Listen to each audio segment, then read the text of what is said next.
Hello एमर्स, एक बार पुनः हम लोग आ गए हैं अपने लेक्चर एंड टॉपिक को आगे बढ़ाने के लिए। तो जैसा कि आप सभी लोग जानते हैं, हम लोग पढ़ रहे थे लाइट यानी प्रकाश, और एक बार पुनः हम लोग आ गए हैं अपने जीवन को प्रकाशमय करने के लिए। तो चलिए अगेन स्टार्ट करते हैं, प्रकाशमय करते हैं जीवन को। तो आज हम कुछ क्या साधारण बातें पढ़ेंगे। साधारण बातें मतलब कुछ बेसिक बातें या कुछ बेसिक टॉपिक्स। तो जैसा कि आप सभी लोग जानते हैं, इसके पहले वाले लेक्चर में हम लोगों ने प्रकाश की एक घटना का अच्छे से डिस्कशन कर लिया था, जिसका नाम था प्रकाश का परावर्तन, रिफ्लेक्शन ऑफ लाइट। अब उस रिफ्लेक्शन ऑफ लाइट का हम लोग एप्लीकेशन देखेंगे, लेकिन उसके पहले कुछ बेसिक बातें देखेंगे, यानी कुछ बेसिक टॉपिक्स जो आपको क्लास LKG से UKG के बीच में पढ़ाया जाता है। मेनली क्या है वो, तो जैसा कि आप सभी लोग जानते होंगे कि हमारे वहाँ दो टाइप के ऑब्जेक्ट मिलेंगे लाइट के बिहाफ पे। लाइट एमिट करने के बिहाफ पे जो ऑब्जेक्ट होंगे वो दो तरीके के होंगे। एक होगा लुमिनस ऑब्जेक्ट और दूसरा होगा नॉन लुमिनस ऑब्जेक्ट। हिंदी में इसको बोलते हैं प्रदीप्त वस्तुएं और अप्रदीप्त वस्तुएं। ठीक है, अप्रदीप्त वस्तुएं। अब किसको प्रदीप्त वस्तुएं करते हैं? तो जो वस्तुएं स्वयं लाइट एमिट कर सकती हैं, सेल्फ से, खुद से प्रकाश क्या कर सकती हैं, दे सकती हैं, लाइट निकाल सकती हैं, उन वस्तुओं को, उन ऑब्जेक्ट्स को हम क्या बोलते हैं? लुमिनस ऑब्जेक्ट बोलते हैं। अब मैं आपसे प्रश्न पूछूं कि ऐसे कौन से ऑब्जेक्ट हैं जो स्वयं लाइट निकालते हैं? सन खुद से लाइट निकालता है, क्या उसके लिए किसी चीज की जरूरत पड़ती है? नहीं। तो सन क्या हो गया? लुमिनस ऑब्जेक्ट हो गया। अच्छा, इसके अलावा और कौन? क्या मून है? मून ऐसा करता है? नहीं सर, मून कहाँ अपने ओर से लाइट एमिट करता है? वो तो सन की लाइट से एमिट कर रहा होता है ना। मून के पास लाइट कहाँ से, मून कहाँ से चमक रहा होता है? सन की लाइट से। इसके अलावा स्टार जितने भी है सब के सब क्या है? लुमिनस ऑब्जेक्ट है। अच्छा, इसके अलावा बल्ब भी लाइट एमिट करता है, ये भी क्या हो गया? Luminous object. लेकिन जब तक लाइट है तब तक ये बल्ब लाइट एमिट करेगा, उसके बाद नॉन लुमिनस बन जाएगा। क्लियर है? तो नॉन लुमिनस ऑब्जेक्ट मतलब ऐसे ऑब्जेक्ट जिनको देखने के लिए हमें दूसरे के प्रकाश की जरूरत नहीं है, वो खुद ही प्रकाश दे देंगे देखने के लिए। ठीक है, समझ में आ रहा है? हाँ या ना? तो ऐसे ऑब्जेक्ट को लुमिनस ऑब्जेक्ट कहोगे। और नॉन लुमिनस ऑब्जेक्ट जिनके पास अपना कोई प्रकाश नहीं है, उनको देखने के लिए हमें दूसरे प्रकाश की जरूरत पड़ेगी, किसी दूसरे लुमिनस ऑब्जेक्ट की जरूरत पड़ेगी। जैसे बॉटल हो गया, क्या बोलते हैं, लकड़ी हो गई, कापी, किताब, ये सब के सब क्या है? नॉन लुमिनस है। समझ में आ रहा है? तो अभी मैं आज से डेफिनेशन जो भी लिखूंगा इसमें इंग्लिश हिंदी मिक्स करके लिखूंगा, सभी लोग समझ लेंगे। ओके, 2 बार लिखने का मतलब ज़्यादा टाइम लग जाएगा। ऐसे ऑब्जेक्ट जो सेल्फ लाइट एमिट करते हैं। एग्जाम्पल सन,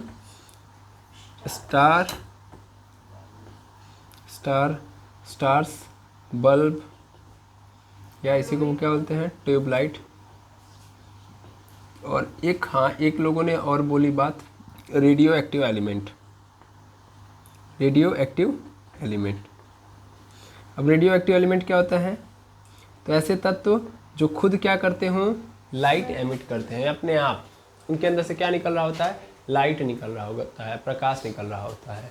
ठीक है, उनको रेडियो एक्टिव एलिमेंट बोलते हैं। जैसे यूरेनियम हो गया, रेडियम हो गया, थोरियम हो गया, ये सब के सब क्या है? रेडियो एक्टिव एलिमेंट है। और नॉन लुमिनस ऑब्जेक्ट किनको बोलेंगे? तो ऐसे ऑब्जेक्ट जिनके जो सेल्फ लाइट एमिट नहीं करते हैं, बल्कि उनको देखने के लिए किसी दूसरे सोर्स की जरूरत पड़ती है।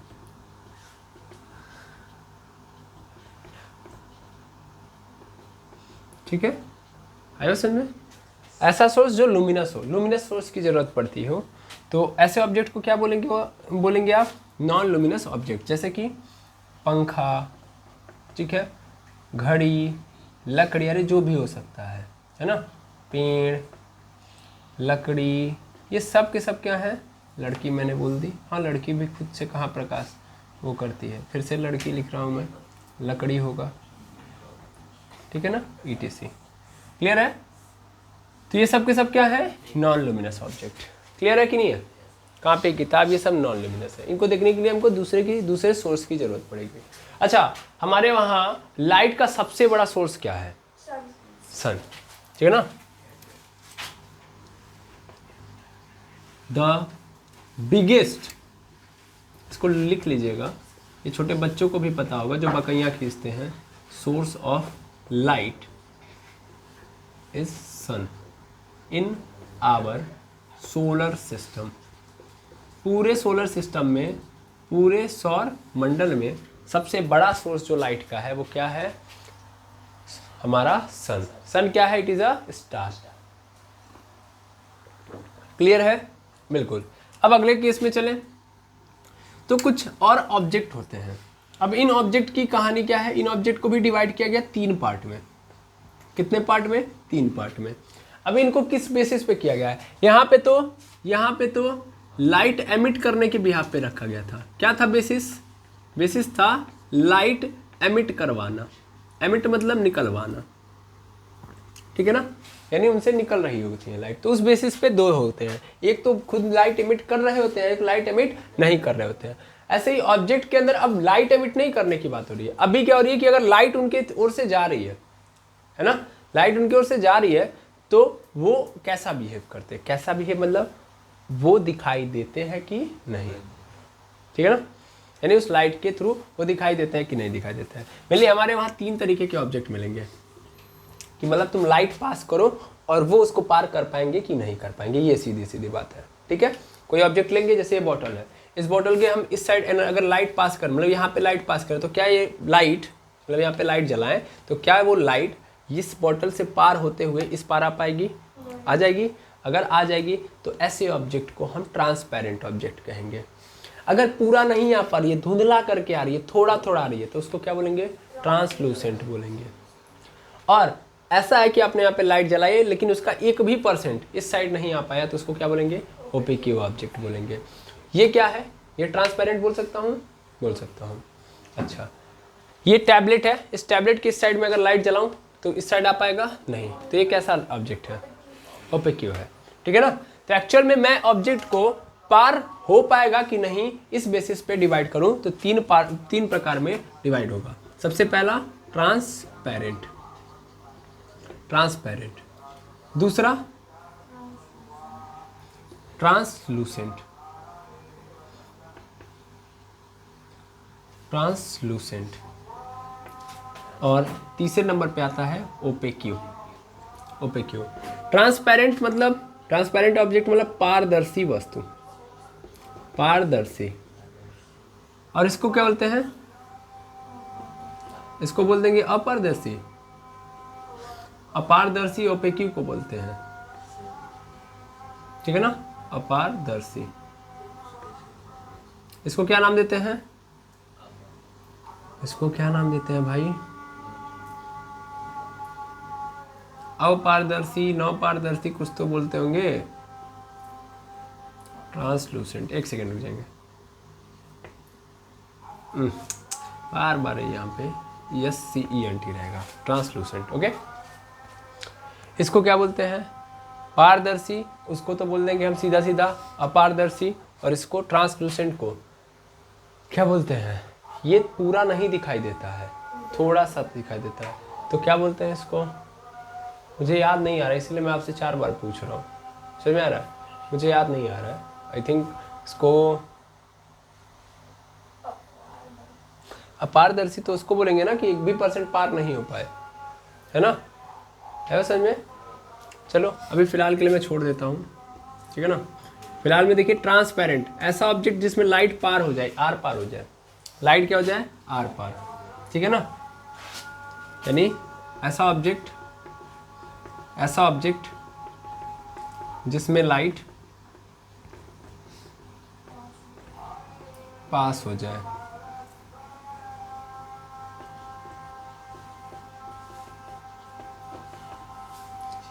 या आर पार दिखाई दे, आर पार दिखाई दे, उसको क्या बोलेंगे? ट्रांसपेरेंट। इसका एग्जाम्पल क्या है? बेस्ट एग्जाम्पल क्या है? कांच है कि नहीं है? ग्लास। ठीक है, ये बेस्ट एग्जाम्पल है ट्रांसपेरेंट ऑब्जेक्ट का। ट्रांसलूसेंट की बात की जाए तो कैसा ऑब्जेक्ट? इसमें लाइट पूरा पूरा पास नहीं होती है, पूरा पास नहीं होती है। ठीक है, अच्छा हाँ, मैं इसको मिटा देता हूँ पहले, उसको थोड़ा सा और एलेबोरेट करूँगा तब समझ में आएगा। पहले इतना आप लिख लीजिएगा, मैं मिटा रहा हूँ। अब थोड़ा देखिएगा एक बार जो मैं यहाँ पे लिखवा रहा हूँ। ट्रांसलूसेंट मैं अगेन यहाँ पे लिखवाऊंगा, ट्रांसपेरेंट को उधर रहने दीजिए, ट्रांसलूसेंट यहाँ पे लिखवाता हूँ। ट्रांसलूसेंट, ठीक है ना? ट्रांसलूसेंट मतलब क्या होता है? ऐसा ऑब्जेक्ट होता है, ऐसा ऑब्जेक्ट होता है जिसमें लाइट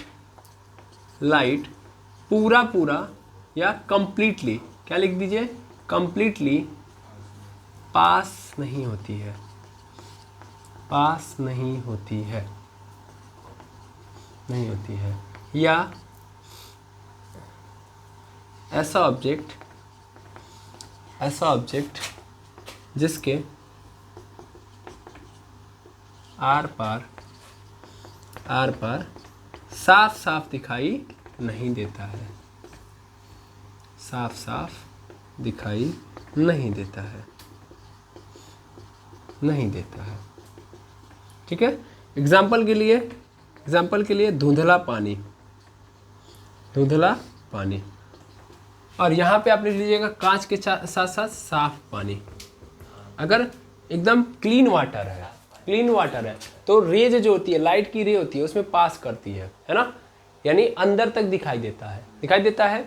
आप देखते होंगे कि स्विमिंग पूल वगैरह होते हैं, तो जब आप स्विमिंग पूल वगैरह में जाते हैं तो उसका पानी एकदम साफ होता है, और उसमें जब आप नीचे जाते हैं, स्विमिंग पूल के बॉटम पॉइंट पे भी जाओगे तभी भी आपको लाइट की रेज आती हुई नजर आएंगी, है ना, क्योंकि पानी क्या है? बिल्कुल साफ है। लेकिन आप अगर ऐसे वाटर में चले जाओ जैसे कि मडी वाटर है, जिसमें क्या है?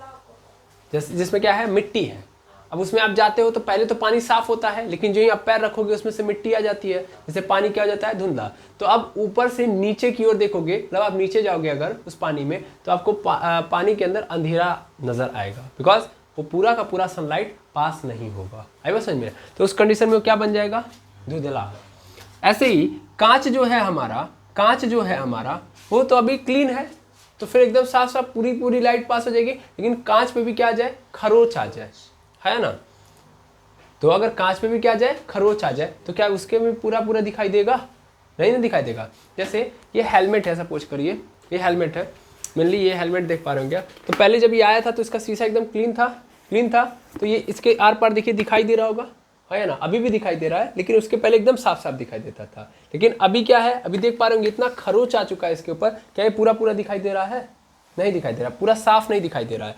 यानी अभी क्या बन रहा है? ट्रांसलूसेंट। जब पूरा मतलब 100% लाइट की रेज में से पूरा का पूरा 100% पास नहीं कर पा रहा है इस ऑब्जेक्ट के थ्रू, तो इस ऑब्जेक्ट को हम ट्रांसलूसेंट ऑब्जेक्ट बोलेंगे। क्लियर है? लेकिन हाँ, कुछ परसेंट पास कर रहा है, ऐसा नहीं कि बिल्कुल नहीं पास कर रहा है, कुछ तो पास कर ही रहा है ना? अगर मैं यहाँ पे मोबाइल है क्या यहाँ पे? जी मोबाइल दीजिएगा, 1 सेकंड के लिए दीजिएगा, इसका फ्लैश लाइट ऑन करके दीजिए। देखिएगा यहाँ पे ये हेलमेट का शीशा है और मैं यहाँ से लाइट पास कर रहा हूँ, तो हेलमेट के अंदर जा रहा है कि नहीं जा रहा है? जा रहा है ना? देखिए हाथ मेरा दिख रहा है, अगर मैं यहाँ से हटा दूँ अब नहीं दिख रहा है, लेकिन लाइट पास कर रहा है ना? अगर लाइट पास कर रहा है इसका मतलब ये क्या है? कैसा ऑब्जेक्ट है? ट्रांसपेरेंट या ट्रांसलूसेंट ऑब्जेक्ट है। अब पूरा अगर पास करता तो ट्रांसपेरेंट बोल देते, लेकिन पूरा नहीं कर रहा है, इसलिए हम इसको क्या बोलेंगे? ट्रांसलूसेंट। क्लियर है? आई होप समझ में आ गया होगा। ठीक है, चलिए तो खरोच लगा हुआ या स्क्रेच्ड ग्लास, डायरेक्ट लिख दे रहा हूं, स्क्रेच्ड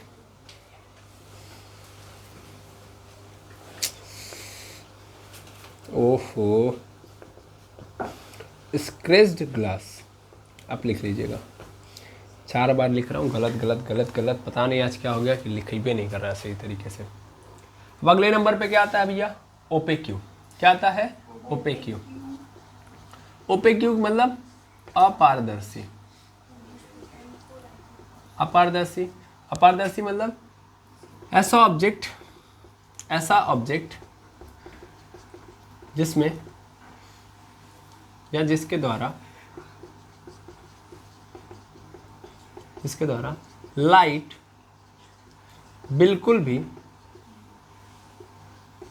भी पास ना हो। क्या बोलेंगे इसको? ओपेक्यू ऑब्जेक्ट बोलेंगे, ठीक है ना? बिल्कुल भी पास ना हो।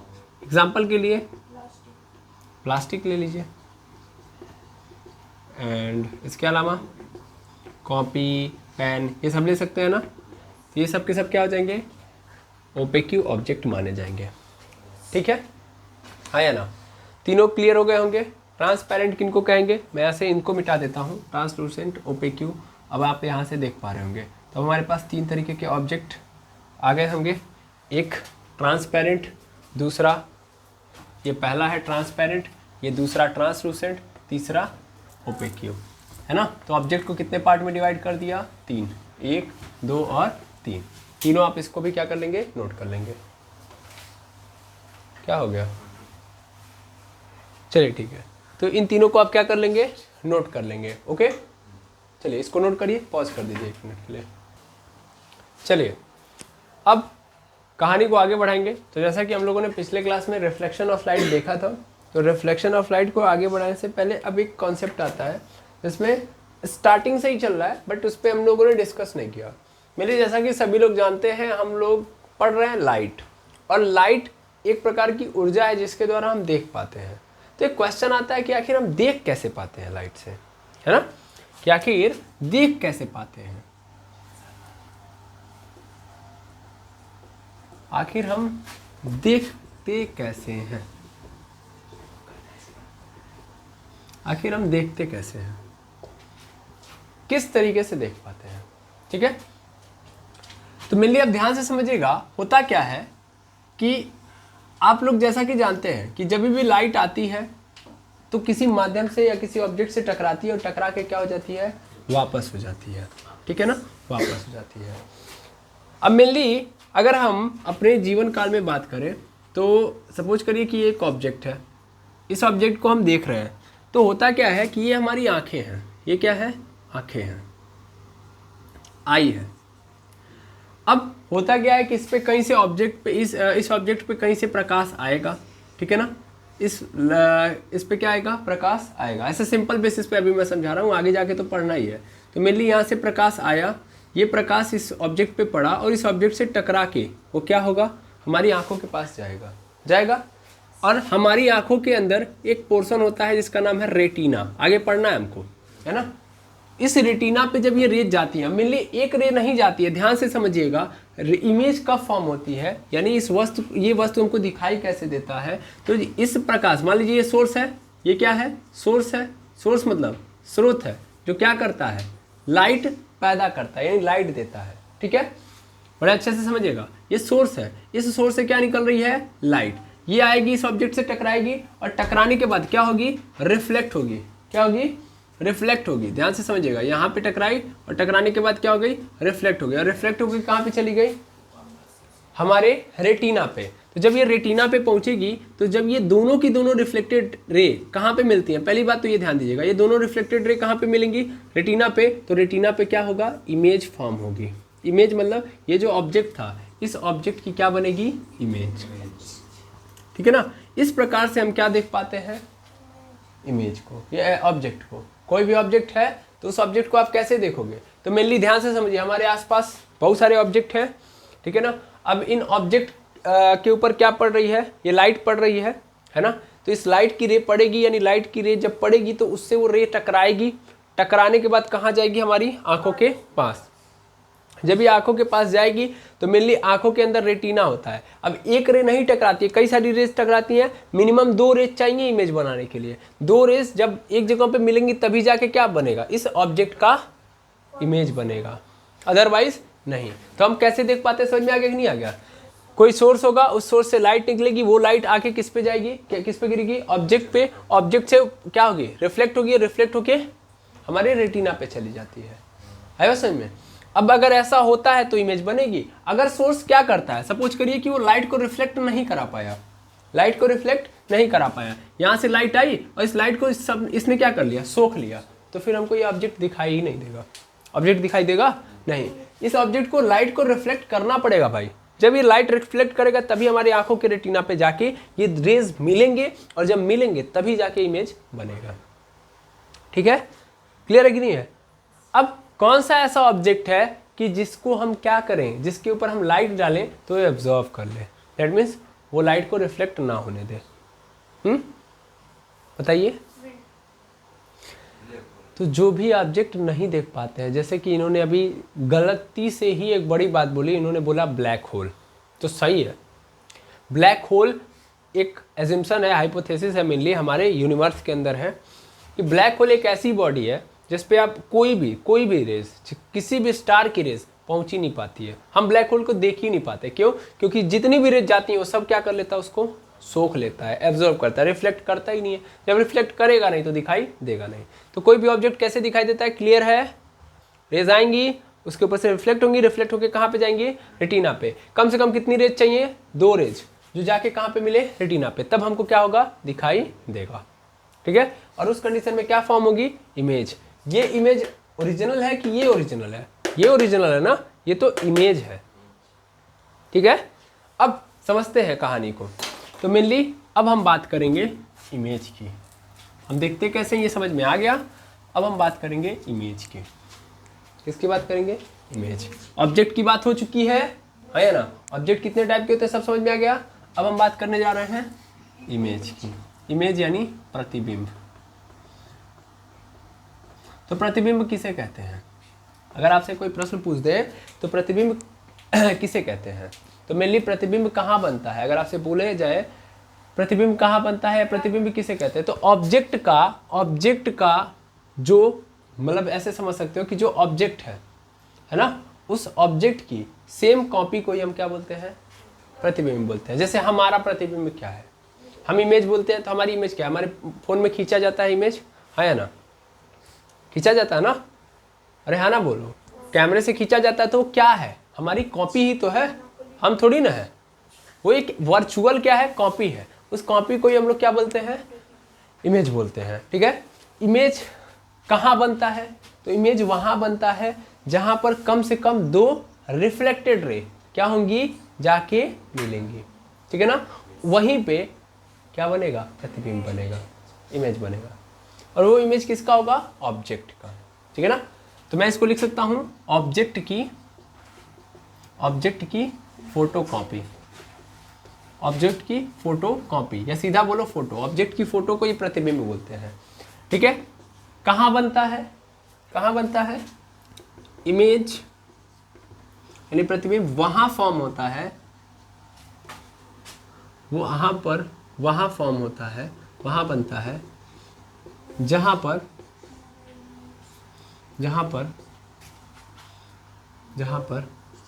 2 रिफ्लेक्टेड रेज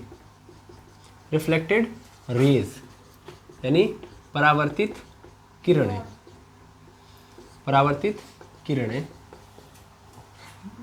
मिलती हैं। ठीक है, याद रखेंगे, जिस बिंदु पर परावर्तित किरणें मिलेंगी वहीं पे क्या बनेगा, इमेज बनेगा। ओके, मेनली सपोज करिए कि यहाँ से एक रेज ऐसे गई, सपोज कर लीजिएगा, यहाँ से एक रेज ऐसे गई और यहाँ पे कुछ रखा हुआ है, मैं भी जानता नहीं हूँ क्या है वो। यहाँ से एक रेज निकली, ये इधर गई और इससे टकराई, टकराने के बाद क्या हो गई, ऐसे वापस चली गई। टकराएगी तो सीधी बात है रिटर्न हो जाएगी, रिफ्लेक्ट हो जाएगी। ये घटना क्या कहलाती है, प्रकाश के परावर्तन की घटना कहलाती है। फिर सेकेंड स्टेप में क्या होता है कि एक और रेज कहाँ से निकली, यहाँ से निकली, यहीं से निकली और वो कुछ ऐसे गई और ये ऐसे जा रही है, ध्यान से समझिएगा, ये ऐसे गई अभी और फिर यहाँ से रिफ्लेक्ट होके यहाँ पे आ रही है, मतलब इधर जा रही है। समझ में आ रहा है? तो इमेज कहाँ पे फॉर्म होगा, यहाँ पे फॉर्म होगा कि यहाँ पे फॉर्म होगा, सर रिफ्लेक्टेड रे होनी चाहिए, लौट के टकरा के वापस है, न टकरा के लौट के वापस आती हुई किरणें जब मिलेंगी तो वहां पे इमेज फॉर्म होगी। तो इमेज कहाँ पे फॉर्म होगी? यहाँ पे। समझ में आ रहा ना? यहाँ पे तो जा रही है ना अभी, देखिएगा इस पॉइंट पे तो ये वाली आ रही है लेकिन ये वाली जा रही है। मैं समझाना चाहता हूँ जस्ट एग्जाम्पल के रूप में, ठीक है ना?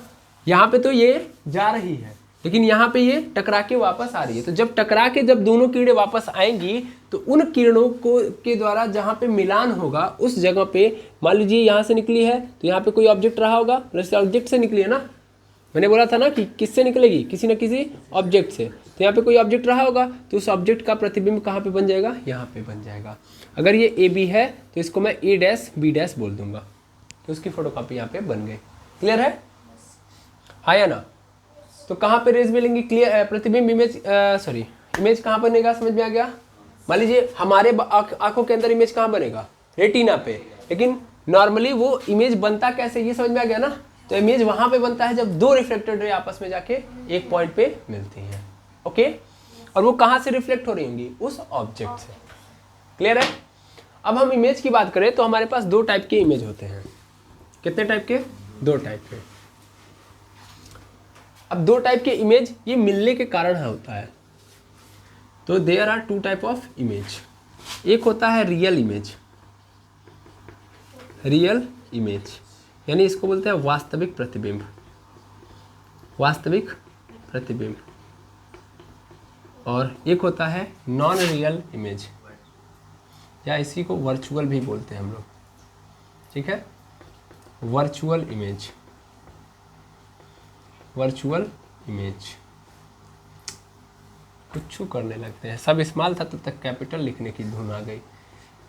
आज मेरा हाथ मेरा दिमाग दोनों मेरा साथ नहीं दे रहे हैं। इसको हिंदी में बोलते हैं आभासी प्रतिबिंब, आभासी प्रतिबिंब। और देखिए यहीं से एक चीज़ याद आ गई हमको, ट्रांसलूसेंट, ट्रांसलूसेंट। ट्रांसलूसेंट को क्या बोलते हैं?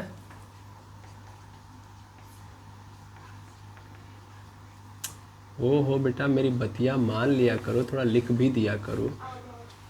परभासी ऑब्जेक्ट, परभासी, ठीक है ना? परभासी वस्तु, ठीक है। तो रियल इमेज यानी वास्तविक प्रतिबिंब और वर्चुअल इमेज मतलब आभासी प्रतिबिंब। अब क्या होता है रियल इमेज? तो ये जो दो रेज गई, मतलब मान लीजिए एक ऑब्जेक्ट से, ये मान लेते हैं कि यहाँ पे एक ऑब्जेक्ट था, ये एक ऑब्जेक्ट है, इस ऑब्जेक्ट से यहाँ से रेज निकली और किसी कारणवश क्या हो गई? टकरा गई, टकराई, और टकरा के ये क्या हो रही हैं? ये दोनों इस पॉइंट पे मिल रही हैं, लेकिन सच में टकरा रही हैं, सच में मिल रही हैं, सच में मिल रही हैं, सच में मिल रही है। तब जो इमेज बनेगा वो क्या बनेगा? रियल बनेगा। लेकिन सच में मिल नहीं रही है, समझ आ रहा है? यानी ऐसा हो ही नहीं पा रहा है कि यहाँ से जब टकरा रही है, टकराने के बाद क्या हो रही है? वापस आके मिल रही है, समझ में आ रहा है? तो उस केस में हम एज्यूम करते हैं कि ये मिल रही हैं और उस कंडीशन में जो इमेज बनती है वर्चुअल इमेज बनती है। समझ में आ रहा है? कैसी इमेज बनती है? वर्चुअल। अगेन फिर से मेरी बात सुनिएगा, जब सच में मिल रही होंगी, यानी रिफ्लेक्टेड रे सच में आके किसी पॉइंट पे मिल रही है, वास्तव में मिल रही है, तब उस कंडीशन में रियल इमेज बनेगी। और रियलिटी में मिल नहीं रही है, कोई कारण है बन रहा है कि वो रियलिटी में नहीं बन रही है, तो मैं अपने मन से लाइन ड्रॉ कर दूंगा, अपने मन से मैं लाइन ड्रॉ करके दिखा रहा हूँ, उस कंडीशन में आगे पढ़ाया जाएगा। लेकिन वो वास्तव में नहीं मिल रही है, एक्चुअल में आभासी तौर पे मिल रही है। हम इमेजिन कर रहे हैं, कल्पना कर रहे हैं कि वो मिल रही होंगी, तो उस दौरान जो इमेज बनेगा वो क्या होगा? वर्चुअल इमेज होगा। ठीक है, इस बात को समझिएगा। ओके, अब इस जो रियल इमेज होता है, इसको आप चाहो तो पर्दे पे क्या कर सकते हो? पर्दा होता है ना, पहले के ज़माने में पर्दा होता था, है ना? तो पर्दे पे पिक्चर वगैरह लगा दिया जाता था, सफ़ेद पर्दा होता था। पहले क्या बोलते थे, ऐड भी आता था सर्फ वगैरह का, तो मेनली पर्दा एकदम साफ होता था, तो उसके ऊपर इमेज जो आती थी वो एकदम क्लियर आती थी, है ना? तो मेनली वास्तविक इमेज जो होता है उसको हम कहाँ पे उतार सकते हैं? कहाँ पे? पर्दे के ऊपर उतार सकते हैं, ठीक है ना? पर्दे के ऊपर देख सकते हैं। जबकि नॉन रियल या जिसको वर्चुअल इमेज बोल रहे हैं, वर्चुअल इमेज कभी भी पर्दे पे नहीं प्राप्त किया जा सकता, ठीक है? बिल्कुल। और वास्तविक इमेज यानी रियल इमेज जो बनता है वो ऑलवेज सीधा उल्टा बनता है, हमेशा कैसा बनता है, उल्टा। समझ में आ रहा है, इन्वर्टेड बनता है, जबकि वर्चुअल इमेज कैसा बनता है, हमेशा सीधा बनता है। ठीक है ना, कैसा बनता है, सीधा। हमारी आंखों के अंदर जब रेटिना है, रेटिना जो इमेज बनाती है वो कैसा इमेज बनाती है, उल्टा बनाती है, इन्वर्टेड बनाती है। लेकिन ऊपर यानी एक्चुअल में रेटिना के अंदर बगल में सिलियरी मसल्स होती हैं। सिलियरी मसल्स तो आगे होती हैं, उनको छोड़ो, सिलियरी मसल्स की बात नहीं हो रही है अभी, मैं बहुत डीप में चला जाऊंगा तो गड़बड़ा जाएगा, अभी रोक देते हैं। सिलियरी मसल्स आगे होती हैं, उन मसल्स का काम कुछ और होता है।